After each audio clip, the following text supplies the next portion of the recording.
My name is Johnny Stevens, and this is my PowerPoint presentation for business communications, the advantages of performance-related pay. Performance-related pay isn't something that people generally think about. So it brings up a few questions, such as what is performance-related pay? Why choose performance-related pay? What are the different options for implementing performance-related pay? Are there certain positions or job types that are better suited to a performance-related pay system? What are the advantages of performance-related pay for the employee and for the employer? How are problems prevented in performance-related pay systems? First question that we address is what is performance-related pay? BusinessDictionary.com defines performance-related pay as a financial reward system for employees where some or all of their monetary compensation is related to how their performance is assessed relative to stated criteria. Performance-related pay can be used in business context for how an individual, a team, or the entire company performs during a given time frame. Put simply, this just means that your paycheck is based on some level, in part or in whole, on how well you do at your job, your team does at their job, or the company as a whole is doing. Why would you consider performance-related pay? You can look at this from two different perspectives. One from the perspective of the employee, and the other from the perspective of the employer. Employees want more compensation, and employers want more profitability. But when used correctly, performance-related pay systems align the goals of the employee with the goals of the employer. It makes it where both people that are after the same things are both getting more of what they want. An article in the Economic Record has shown that there's a direct correlation in the increase in jobs offering performance pay, an increase in labor productivity, and an increase in real compensation. Basically, what the article's saying is that as more jobs offer performance pay, the employers are getting more labor productivity and the employees are getting more pay. Performance-related pay can help employers retain higher performing employees, especially in companies with flatter structures.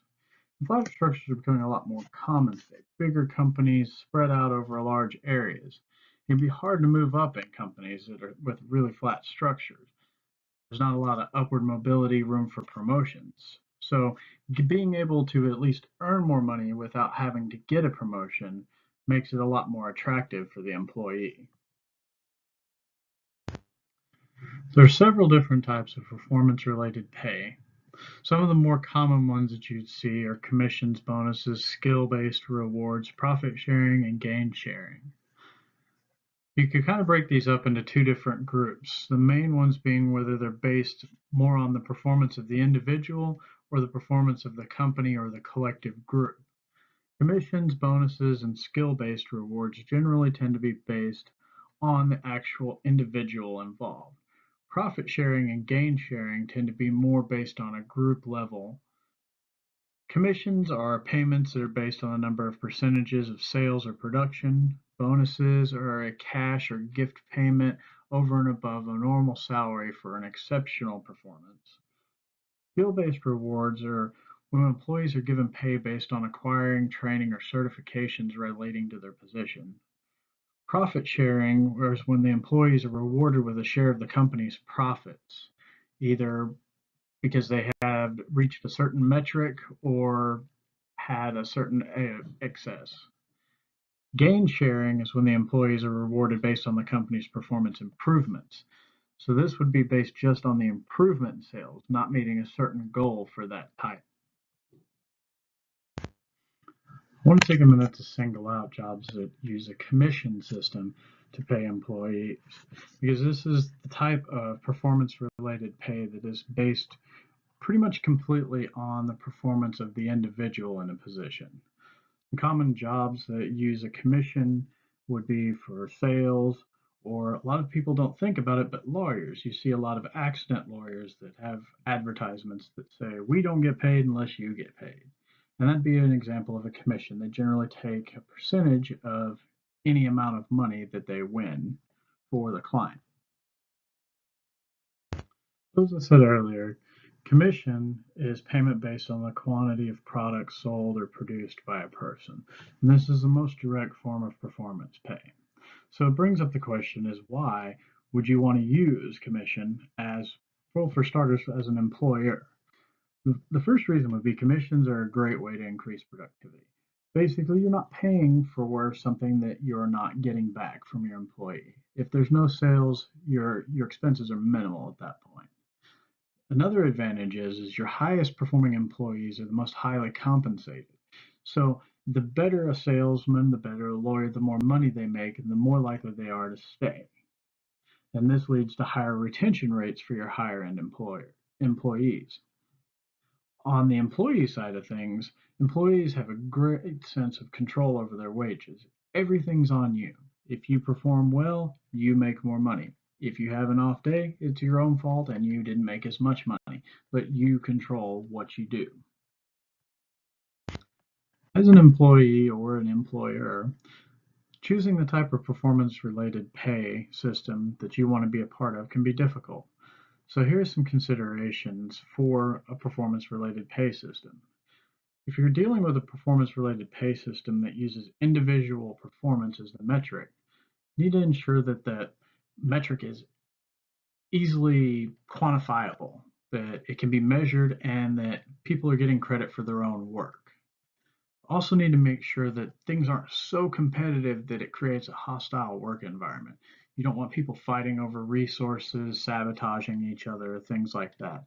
And that tends to be kind of generally across all of the more individual based plans.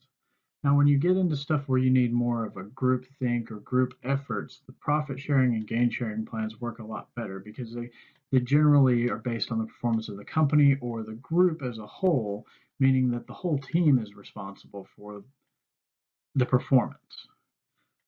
All employees are invested in the organization's performance, and employees are incentivized to work together and to help the weaker employees in the group. The downside of this one is freeloading can be a problem when there's a lack of accountability. Also, when using any kind of skill-based reward, it should be outlined in advance what kind of reward will be involved for completing the training or assessments that are needed for it. And bonus programs are a good way to recognize when people go over and above. This is more of something you implement on an as-needed basis rather than as a day-to-day type of system. To make performance-based pay systems effective, especially for the employer, some things to look at are what kind of system you select to use. Performance-related pay systems should benefit both the employee and the employer. Decide on general performance pay systems and adapt it to the organization or group. Make sure that you evaluate your company, environment, and the culture, and just kind of the general, what are we doing here? It makes a big difference on what you're making, producing, sales, service, production, as to what type of plan is going to be the best fit. Also, it's important to remember that money isn't always the biggest motivator. Sometimes it's things like gift cards, awards, family days, breaks from work. Things like that can make a big difference that aren't always just outright monetary. Also, for the employee and the employer, is making sure that you have good and effective goals. Goals need to be very well outlined and defined, definitive with measurable criteria. Challenging but effective goals are key. You don't want things to be too easy or people don't take pride in what they're doing.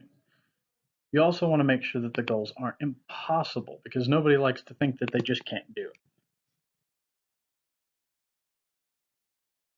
No pay system is without its drawbacks, and performance-related pay systems also have their own drawbacks. As a result of surveys that have been done into it, one of the biggest problems it's found is that employees worry about favoritism. So making sure that you have performance goals that are as objective as possible is very important. Also, managers worry about paperwork.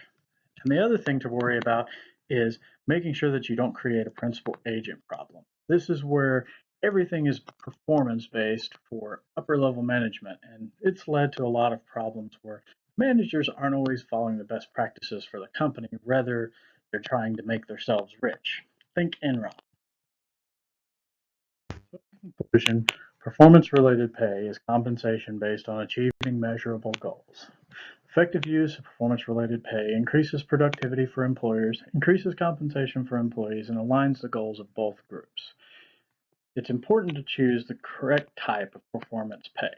Performance-related pay can also be dangerous to an organization, and plans should always be reviewed. Feedback from reviews should be used to catch issues early and prevent conflicts of interest.